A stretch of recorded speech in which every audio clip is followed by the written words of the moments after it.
Aquesta és la història d'un nen com vosaltres, que es deia Lluís Grignon i que va arribar a ser sant. El Lluís va néixer fa molts anys, en una petita ciutat de la Bretanya francesa, que es diu Montfort. El pare d'en Lluís era advocat i tenia un caràcter una mica fort. Com m'agradaria que fos un nen i que arribés a ser un home molt important. Però la seva dona, que era molt senzilla i dolça, li deia: Encara no sabem si serà un nen, però de totes maneres, no creus que és més important que sigui una persona bona, honesta i responsable? Saps, Joan Baptista, a mi el que m'agradaria de veritat és que seguís el camí del Senyor, que fos sacerdot, com els meus germans. Però, dona, què dius? Sacerdot? Quina bogeria! Sacerdot! En Lluís va néixer el 31 de gener de 1673, però no penseu que va ser l'únic fill que van tenir els Grignon. El Lluís va ser el segon de 18 germans. Com us podeu imaginar, en Lluís aviat va haver de donar un cop de mà a la seva mare, que tenia molta feina amb tantes criatures. I ho feia de bon grat, perquè se l'estimava molt. Ajudava a vestir els seus germans, els donava el menjar, posava pau entre les petites baralles que sorgien entre ells. Però voleu que us digui un secret? Doncs que, d'entre tots els seus germans, era la petita Lluïsa, la nineta dels seus ulls.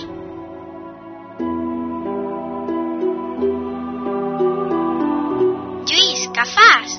Faig els deures de l'escola. Escolta'm un momentet, sisplau. A veure, què vols ara?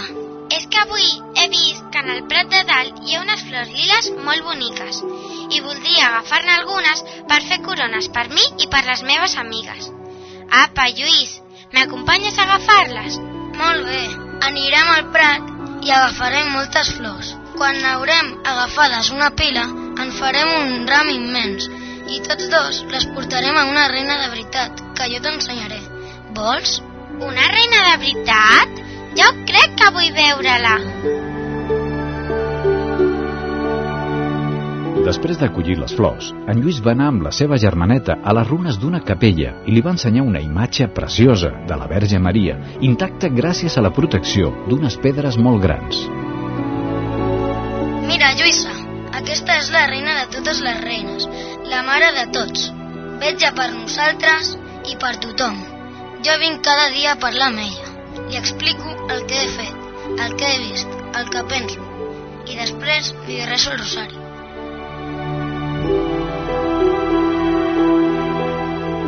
La veritat és que tothom que va conèixer en Lluís deia que només calia veure'l davant d'una imatge de la Verge Maria per adonar-se de com se l'estimava. I sabeu per què se l'estimava tant? Doncs perquè Déu va escollir Maria per ser la mare de Jesús. I, esclar, pensava que, com més a prop estigués d'ella, més unit estaria Jesús.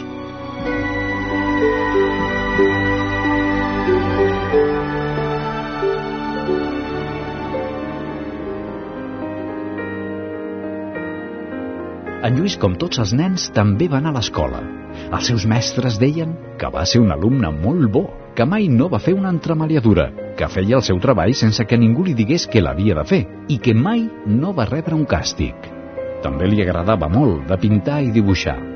Un dia estava dibuixant i va passar pel seu costat un senyor que, molt encuriosit, li va preguntar: Què estàs dibuixant, noi? M'ho deixes veure? És una estampa d'un nen Jesús jugant. Déu-n'hi-do, m'agrada molt, xicot. M'agradaria quedar-me-la. I el senyor, que era un home molt important, es va ficar la mà a la butxaca i en va treure una moneda d'or molt relluent. En Lluís no es podia creure que li volgués donar la moneda d'or a canvi del seu dibuix, però així va ser.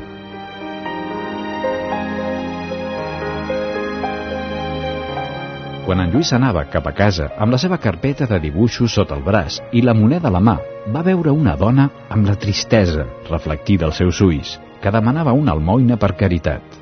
Tot seguit, es va dirigir cap a ella i li va posar la moneda a la mà. Gràcies, xicot. Déu t'ho agrairà.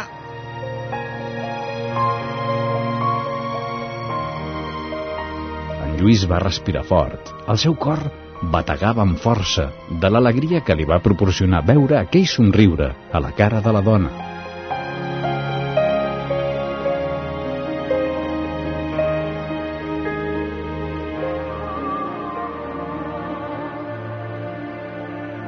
En Lluís era un xicot seriós, però tenia un caràcter molt decidit.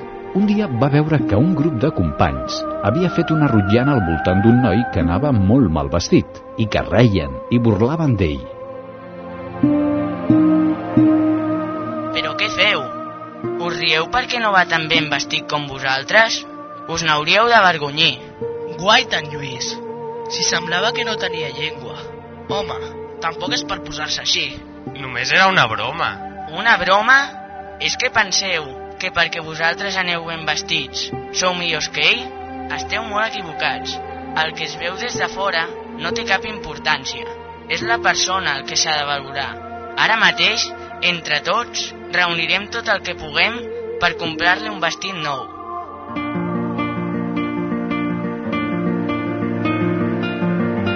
I els companys van col·laborar amb les poques monedes que duien.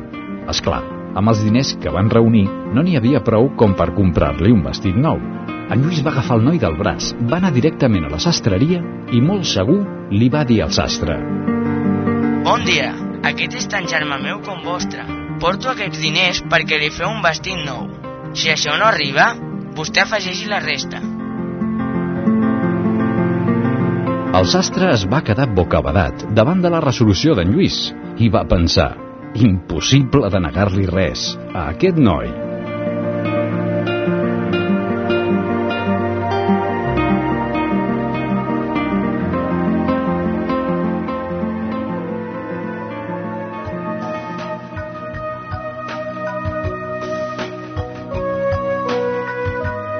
En Lluís va formar part d'un grup de joves que es reunien a casa d'un mossèn. Amb ells, en Lluís va descobrir quants necessitats hi havia a les barriades de la ciutat i en els hospitals. De 2 en 2 o de 3 en 3, dedicaven el seu temps lliure a fer-los companyia. Els llegien bons llibres, escoltaven els seus mals, els donaven consol, els parlaven de Jesús. Hauríeu de veure com els brillaven els ulls als malalts quan els veien entrar.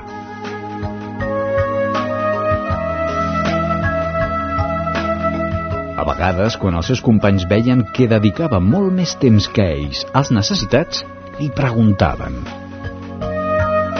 Com és possible que no et cansis mai, Lluís? Cansar-me?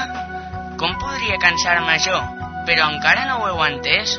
Dins de cadascun d'aquests homes i dones prims, malalts, morts de gana, mal vestits, el que s'amaga és Jesucrist mateix. Qui podria cansar-se mai d'ésser amb ell?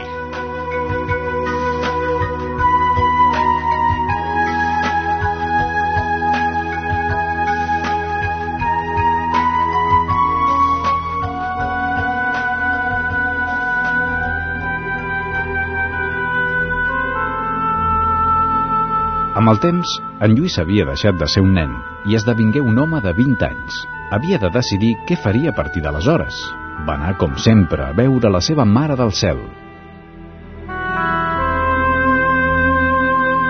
Estimada Verge Maria, digue'm què he de fer amb la meva vida. Quins són els teus desitjos i els del teu fill Jesucrist? En Lluís, agenollat, amb el cap ajupit, va esperar en silenci una resposta. No va trigar gaire. Dins del seu cor va sentir una veu. Lluís, encara no ho veus clar? La teva missió és la d'ensenyar als altres el camí per arribar a Jesucrist. Lluís, seràs sacerdot.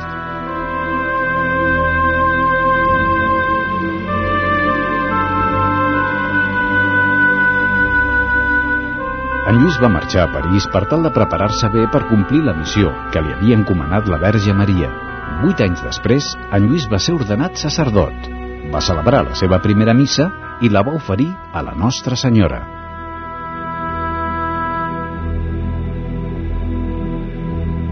Lluís Maria de Montfort, amb el barret sota el braç, un bastó amb una creu o una imatge de la Verge Maria dalt de tot, un rosari molt gran agafat al seu cenyidor i una motxilla a l'esquena amb la Bíblia dins. Va recórrer tots els camins de França, ensenyant als altres a estimar el Senyor, i la seva mare, la Verge Maria, tenia cura dels malalts. Vivia entre els pobres com un pobre més. Proclamava la veritat per tot arreu. És un boig, deien alguns. És un sant, deien d'altres. És el pare del Rosari Gran, el bon pare de Montfort. És un de nosaltres. La vida del nostre protagonista va ser una meravella d'amor a Jesús i a la seva mare, la Verge Maria, d'entrega total. Per això, malgrat que en Lluís Maria era un home molt fort, aviat la seva salut es va ressentir. Només tenia 43 anys, quan el Senyor el va cridar al seu costat.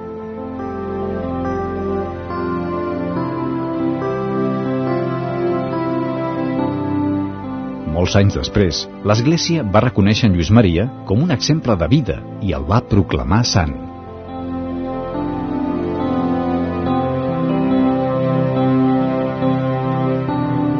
Però el seu esperit, els seus ensenyaments, la seva força i el seu amor romanen i romandran sempre amb nosaltres, perquè homes com aquest, el Senyor els dota d'una gràcia especial perquè la seva obra no desaparegui en desaparèixer ells. Moltes vegades, en Lluís Maria va demanar a Déu una petita i humil companyia d'homes que, sota la protecció de la Verge Maria, anés pel món proclamant la bona notícia, que Jesús és el Fill de Déu, que és el nostre Salvador, que mitjançant les seves paraules i la seva manera de viure ens ha mostrat la tendresa i la dolçor del seu pare. I com que Déu s'estimava tant a Lluís Maria, li ho va concedir. I aquell petit grup es va transformar en poc temps en tot un exèrcit cristià. La companyia de Maria, que es preocupa d'anunciar l'Evangeli als més pobres, de promoure la devoció per la Mare de Déu i de propagar el missatge del seu fundador, les filles de la saviesa, compromeses amb els més necessitats, els malalts, els cecs, els sords, els indefensos i els germans de Sant Gabriel, que treballen a les escoles oferint una educació humana inspirada en els valors del seu guia i mestre, Sant Lluís Maria de Montfort.